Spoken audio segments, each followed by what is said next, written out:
안녕하세요. 리베의 하연입니다.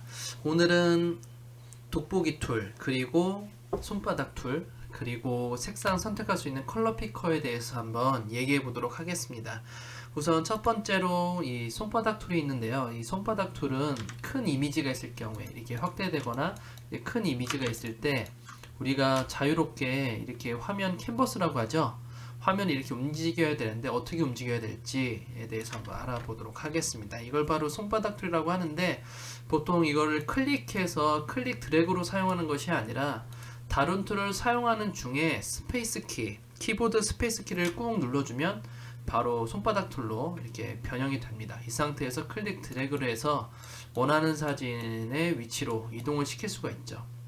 그래서 보통 이 키보드를 사용할 때 단축키를 쓸 때 기본 왼쪽 손은 기본 기본 키보드 자세로 왼손가락 검지손가락에 F자에 있고 그 엄지손가락이 스페이스 키에 있는 상태로 보통 작업을 많이 합니다. 그래서 오른손은 마우스를 잡고 왼손은 키보드를 갖다 대고 나서 작업을 시작하게 되는 것이죠.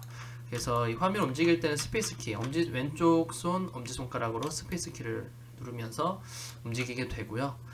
그리고 이 돋보기 툴 같은 경우에는 단축키가 Z예요. Z를 누르고 위에 옵션들이 있는데 옵션들은 전부 다 꺼주시는 게 좋으시고, 그리고 마이너스로 두지 마시고 플러스로 두시는 게 좋습니다. 마이너스로 두면 많이 헷갈리거든요. 플러스로 두신 상태에서 작업을 진행하는데 확대는 클릭하기, 축소는 Alt키 누른 상태에서 클릭하기 할 수가 있습니다. 다시 한번 알려드리면 그냥 클릭은 Z키 누르고 마우스가 이제 돋보기 모양으로 바뀌면 플러스를 꾹 누른 상태에서 클릭을 누르게 되면 확대, Alt키를 누른 상태에서 다시 클릭하게 되면 축소가 됩니다. 자, 축소한 상태에서 이쪽을 탭 메뉴 쪽을 보게 되면 50%라고 되어 있죠. 현재 전체 100% 사이즈가 1대1 비율의 정 사이즈라고 보시게 되면 50%는 반을 나눈 사이즈가 돼요. 그래서 이 사이즈를 그대로 100% 사이즈로, 이게 원래 원본 사이즈로 보고 싶으면 이 돋보기 툴을 더블 클릭을 하시면 바로 100% 상태로 볼 수 있습니다. 또 다른 방법은 컨트롤 알트 키 누른 상태로 오른쪽에 있는 키보드 숫자 키패드 0번을 누르시게 되면 바로 또 100%로 올 수가 있어요.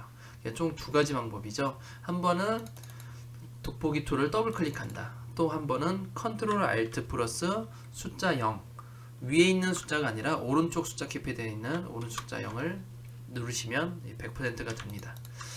또 한 개는 뭐가 있냐면 100%로 보는 게 아니라 현재 주어진 화면에서 꽉 차게 보여주고 싶을 때가 있어요. 그럴 때는 컨트롤 키 누르고 숫자 0 누르게 되면 화면에 꽉 차게 보이게로 볼 수가 있습니다. 자, 그리고 축소 확대가 또 다른 단축키가 있는데요. 컨트롤 키 누르고 오른쪽 숫자 키패드에 있는 플러스 모양, 컨트롤 키 누르고 오른쪽 숫자 키패드에 있는 마이너스 모양 하게 되면 확대, 축소로 우리가 볼 수가 있습니다. 좀 더 디테일하게 확대를 하고 싶으면 줌이 Z 키 누르시고 마우스 올리면 이 단축키 Z거든요. 줌이 Z 누르신 다음에 원하는 영역을 클릭 드래그, 잠시만요. 네, 여기를 해제를 하시고 우선 다 해제가 되어 있어야 되거든요. 클릭 드래그 하게 되면 이렇게 확대가 됩니다. 원하는 영역만. 다시 컨트롤 알트 0 누르게 되면 100% 상태로 오고, 다시 이 부분을 확대하고 싶으면 클릭 드래그 하면 지금 사각형이 생기죠. 이 사각형 영역 안에 꽉 차게 됩니다. 화면이. 그래서 원하는 화면을 바로 직관적으로 좀 확대해서 볼 수가 있죠. Alt키 누르고 마이너스 해서 클릭해도 되고, 컨트롤 알트 0 눌러서 다시 100% 상태로 와도 되고 할 수가 있는 것이죠. 그래서 이 모든 걸 다 활용하면서 볼 수가 있는 것이죠. 원하는 부분을 확대하고 스페이스 누른 상태에서 옮기고, 다시 축소하는 거 Alt 클릭, 옮기고, 클릭 드래그, 보고, Alt 클릭, 축소하고, 이런 식으로 줌과 손바닥을 같이 활용할 수가 있습니다.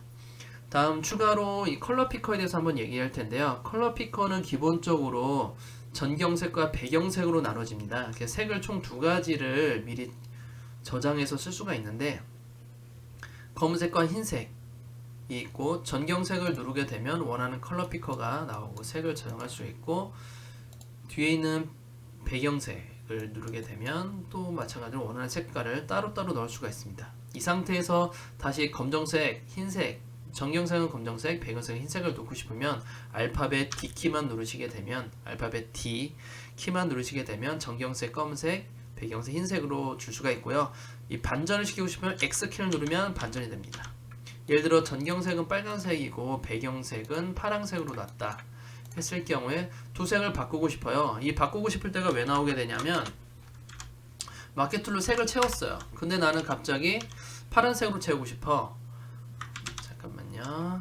자, 색을 다시 한번 넣겠습니다. 제가 색을 취소를 시켰는데 다시 색을 넣고요. 자, 빨간색으로 채웠는데 파란색으로 다시 채우고 싶다 하면 X키를 누르면 이게 반전이 되거든요. 그때 Alt Delete 키 채울 수도 있고, 물론 Ctrl Delete Alt Delete 키 누르고 Ctrl Delete 키를 누르면 Alt Delete 키는 정경색 채우기, Ctrl Delete 키는 배경색 채우기가 있긴 하지만 만약 이 색을 바꿔서 사용하고 싶다 하면 X키를 눌러서 사용할 수가 있습니다. 그리고 색을 초기화하는 건 알파벳 D만 누르면 되죠. X키는 반전, 전환이죠. D는 원래 색깔대로 검색, 흰색으로 넣어줄 수가 있습니다. 자, 오늘 이렇게 해서 포토샵 툴바에 관련된 걸 모두 다 마무리했는데요. 이 손바닥 툴과 돋보기 툴 그리고 컬러 피커에 대해서 한번 알아보았습니다. 자, 이렇게 해서 툴바가 됐고요. 다음 시간에는 이제 오른쪽에 있는 패널 하나하나에 대해서 한번 알아보도록 하겠습니다. 감사합니다.